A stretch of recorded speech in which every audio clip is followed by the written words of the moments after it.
आज सिंधी समाज का सबसे बड़ा त्यौहार चेटी चंड है। आज ही के दिन सिंधियों के इष्ट देव भगवान झूलेलाल का जन्म हुआ था। सिंधियों की मान्यता के अनुसार भगवान झूलेलाल जल के देवता वरुण हैं। भगवान झूलेलाल पापों का नाश करते हैं, अन्याय और अत्याचार से रक्षा करते हैं, एकता, शांति और सत्य का मार्ग दिखाते हैं। कहा जाता है कि भगवान झूलेलाल इस जगत में ज्योति स्वरूप में विराजमान हैं। संकट की घड़ी में अपने भक्तों की रक्षा करते हैं। भगवान झूलेलाल की जयंती पर सिंधी समाज को बहुत बहुत बधाइयाँ और शुभकामनाएं। आइए जानते हैं कैसे भगवान झूलेलाल का अवतरण हुआ और कैसे उन्होंने अपने भक्तों का उद्धार किया। प्राचीन काल में सिंधी समाज को व्यापार के सिलसिले में लंबी लंबी यात्राएं करनी पड़ती थी।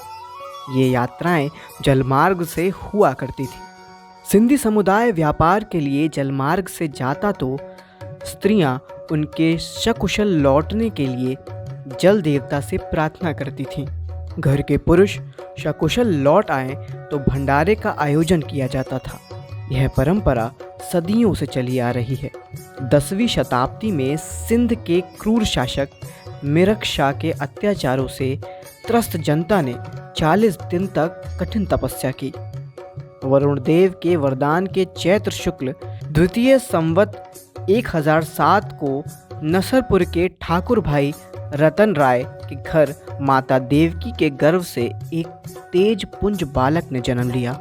उसका नाम उदेरू लाल रखा गया। उदेरू लाल ने जनता को मिरक शाह के अत्याचारों से मुक्ति दिलाई। भगवान झूलेलाल जल और ज्योति के अवतार हैं। उनके जन्मदिन पर भक्त लकड़ी का मंदिर बनाकर कलश में जल भरकर रखते हैं। इस कलश में ज्योति प्रज्वलित की जाती है। इस मंदिर को सिर पर उठाया जाता है। इसे बहिराणा साहिब कहा जाता है। बहिराणा साहिब की शोभा यात्रा में परंपरागत छेज नृत्य करते हुए झूलेलाल की महिमा गाई जाती है। प्रसाद के रूप में तहरी, छोले और शरबत बांटा जाता है। शाम को बहिराणा साहिब का विसर्जन किया जाता है। उपासक भगवान झूलेलाल को उदेरू लाल, घोड़ेवारो, जिंद पीर, लाल साईं, पल्लेवारो, ज्योतिनवारो, अमरलाल आदि नामों से पूछते हैं। सिंधी में चैत्र मास को चैट कहा जाता है और चांद को चड़ू।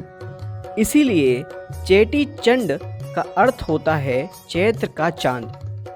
मान्यता है कि 4 दिन तक पूरे विधि विधान से जो भगवान झूलेलाल की पूजा अर्चना करता है उसके सभी दुख दूर हो जाते हैं। भगवान झूलेलाल सभी धर्मों को समान मानते थे।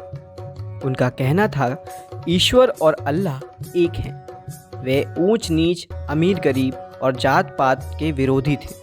वह कहते थे विकृत धर्मांधता, घृणा, ऊंच नीच और छुआछूत की दीवारें तोड़ो और अपने हृदय में मेल मिलाप, एकता, सहिष्णुता, भाईचारा और धर्मनिरपेक्षता के दीप जलाओ। वे सर्वे भद्राणि पश्यन्तु के सिद्धांत पर चलने वाले थे और सबकी खुशहाली की कामना करते थे।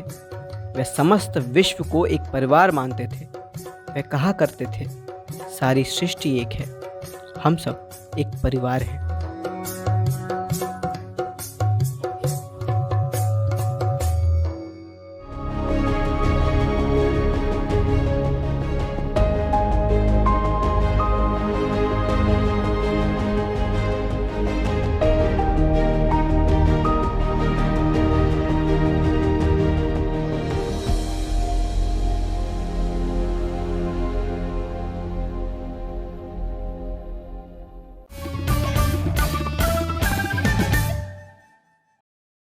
सब्सक्राइब करें हमारे YouTube चैनल को और हर अपडेट पाने के लिए बेल आइकन को दबाएं।